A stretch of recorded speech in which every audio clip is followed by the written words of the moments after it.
1998 Oregon Reform Party candidate for governor, trying to get people to do exactly what you're doing. Standing up and saying we will not tolerate innocent people in this state being criminally abused by public employees. Everyone that is involved in this is on the public payroll. And the only way that they do this is that you let them do it. Because you will not stand up like you're doing now. The only one, I've been arrested 23 times. The only one that's come to my assistance was my 4'10", 85-pound, 85-year-old mother. When they arrested me, I turned around and all the men's eyes were like this, and my mother was standing there with her fist clenched, saying, "You're going to arrest me too?" "No, I'm not going to arrest you." But then she said, "Where is it?" "Out the door." And my mother chased the judge out of the courthouse. Norwegian mother moved into the apartment house over here 101 years ago. She slid down the banister of the courthouse and was killed in 1914. I have her 80 years later sliding down the banister again after she chased the judges out of the courthouse. So, people, this is tremendous what you are doing. Your children will thank you. And I applaud you for what you're doing. But listen to me, listen to me, listen to me. You have to make your injury a matter of public record. What's going on here is a fact, but it's not a legal fact until it's typed up, date stamped, and filed with the court. The police, when they used to arrest me for something, they would come in and see me. And I would say, "Well, Smith, why'd you arrest her?" "Well, they filed it off." I said, "Well, I'm not going to issue a complaint for that." So they bring it the next day. They said, "Well, there's no complaint for free to go." Or I say, "Well, they kicked me." I said, "Well, let's just complain for that." But it's this people. This is what is so critical, is that you make a public record of what they're doing and post it. With the internet now, whatever they do, the world knows. Oregon is now the center of this international awareness because of the corruption, but also because of the corruption of our system that's allowing our atmosphere by these insiders. That's what's going on. They're not, the public employees are not standing up to the crooks. They're taking down the victims, the little guys, to fill up these jails. They were just early on when I got into this, arresting people for anything because they were getting federal money every time they picked you up and threw you into the jail. They would get nothing if they could let you go. That's what was driving what is going on.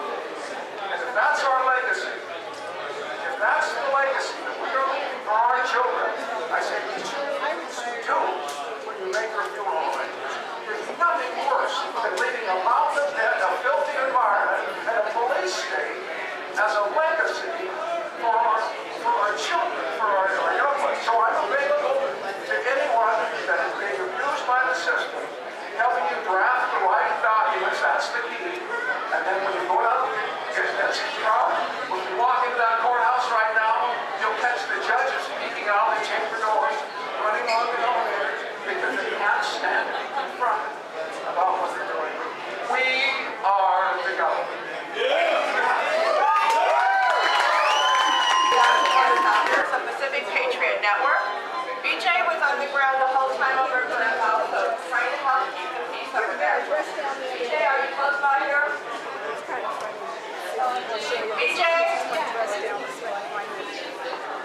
You know, I find him and then I lose him, and you know, what can I say? And he's not here.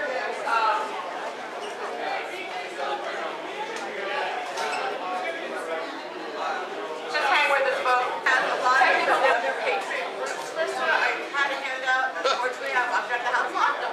So that's it has a lot of Patriot groups listed on Facebook and on the web. And it also has all of the elected officials for the Western states.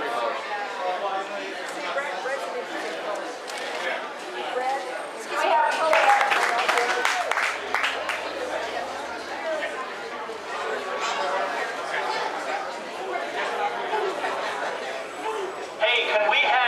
can we move back outside? I want the people across the street to hear this. One of the five founders of the Pacific Patriots Network. As you guys all know, we spent a lot of time out in Burns.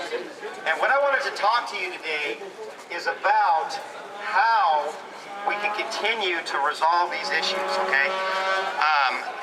Ammon is a very good friend of mine. We all lost a very smart man, a very intelligent man that could have taught us a lot, all because of a very simple reason, and that is a lack of communication. We had two sides standing staunch on their morals, on their grounds, and tragedy happened. And the learning lesson from this, the learning lesson from all of this is that when issues like this happen, we can't remain quiet. We have to get noisy, we have to get loud, and we have to let everybody know that's not listening that we are talking. We are telling you that we want to see a resolve to this issue peacefully. Nobody here wants violence. Nobody wants to pick up a rifle and have to stand against our federal government. Communication is the key. When we can all sit down and talk, we're going to achieve a whole hell of a lot more than standing opposite of each other with guns. So moving forward, the learning lessons from everything is that we have to come together. We were so divided as a group, the patriot groups across the country. Why didn't you guys do this? You should be doing that. Well, the only way we're going to resolve that is when we all stand together.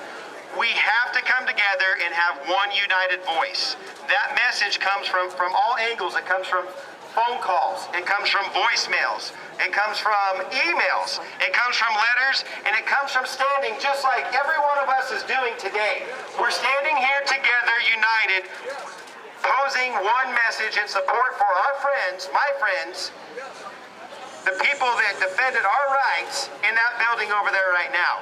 And I tell you what, I'm pissed. I'm still angry about what's going on. And we should all be angry. And we should let our government know exactly how angry we are. Yeah! So, We're the 3%, we're pissed! that's right. We are. So, when we had the driving rally in Burns, we had a great message. We had a great video. And as we closed and we got in our cars, there was one statement that was made. And I think we should all say that really loud right now. And we all know the statement, and it begins with, united we stand, divided we fall. That's right. Remember that message? Be loud. Be very loud. Let everybody know how angry you are. Let your representatives know. Let your government know. Let your sheriff know how angry we are at how this resolved itself. So, God bless everybody here. Thank you for being here. Let's continue to work together. Let's put our differences aside, stand together, stand united, and resolve this problem before anybody else loses their life, before anybody else gets thrown in jail. Let's make our voices heard so they understand that enough is enough. All right? And the debit card up here for Sherry Granado. So come claim that if you're here, okay? And all right, well, I guess I'm supposed to wrap us up today. So I'm Gavin Seim, for those of you that don't know me, and it's great to see you all here. It's always wonderful to see people rally and stand for liberty. And what I'd like to do first is, for those who would like to, is to kneel with me.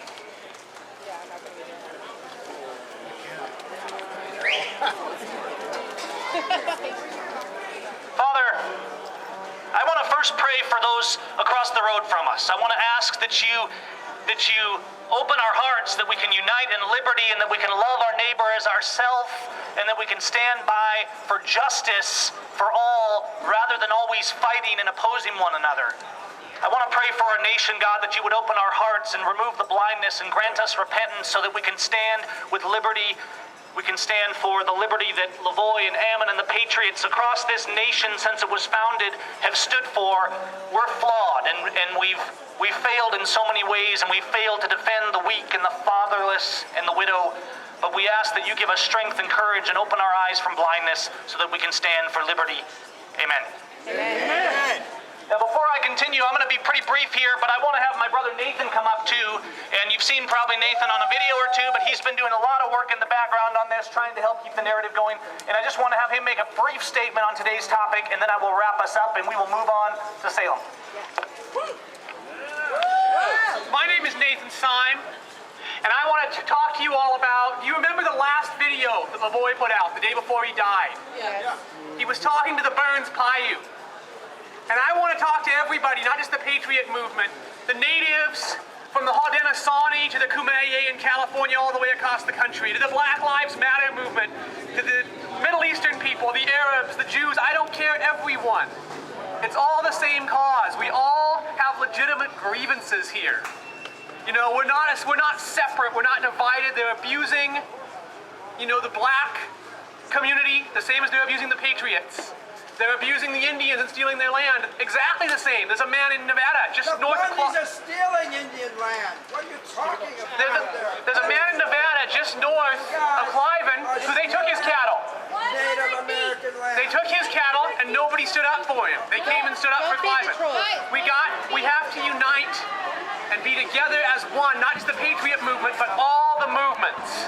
Thank you. There was once a tyrant prince, and he had people that were dissatisfied with his reign, and he wanted him and his bureaucrats to control them. And so he said, well, what we need to do is we need to divide them one against the other. We need to divide the eye colors, and we need to divide the beliefs and the races, and those to go to churches with tall steeples and those that go to churches with short steeples, and we need to divide people against one another. Friends, we need to unite in liberty. We don't unite by standing with tyrants. We unite by standing against them on principle and for peace. Amen. As we stood on this corner down here, I saw a building, and on its walls was engraved the word Justice Center. And I cannot think of a place more unjust than this place.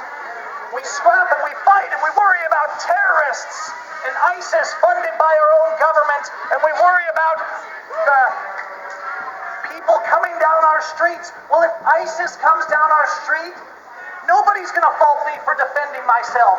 But if my government comes down the street, I become the terrorist. You see, I don't care. As a Christian, I have my firm resolve in my beliefs, and I'll tell that to everyone.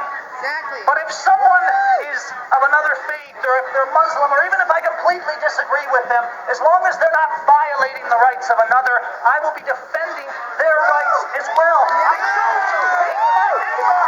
I love my neighbor. Lavoie Finicum loved his neighbor.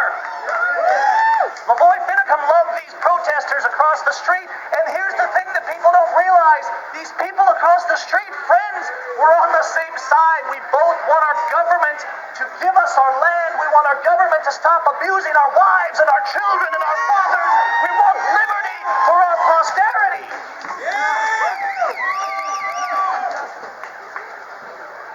We have to stand up because we did this to this nation. We allowed a government of terrorists. And let's be clear, we see news stories and we share posts about ISIS, and we say, look at these terrorists. Friends, have you ever noticed that these black-robed tyrants look very similar? The greatest terrorists in this nation sit in that courtroom down the street. Amen. We terrorize the innocent and the widow and the fatherless and the weak and those who cannot defend themselves. We lock them in cages. We destroy their lives for nothing. The black and the Indian and the Mexican and the white, anyone is not safe from the hands of a tyrant prince.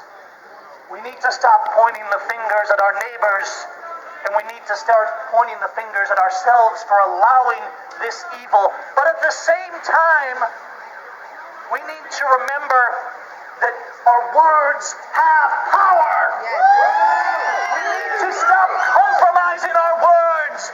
We need to stop saying, well, I don't agree with them, but I'm going to try and work within the system. You do not work within evil. You work within righteousness. You do not work within tyranny. You work within principle. You do not work within hate. You work within love. And I think Jesus said it best. He said, this is law. You love God and you love your neighbor as yourself. And this fundamental principle is where our Constitution comes from. Loving your neighbor as yourself. Because when you love your neighbor as yourself, you cannot abuse your neighbor. And this carries forth into the principles of law, life, liberty, and property equally for all. We hold these truths to be self-evident. And so as I close, and I hope we'll move on to Salem and keep the message going, we need to remember that our voice has power, that our words have power. We do not be silent. We do not stand still. We defend our neighbor, and we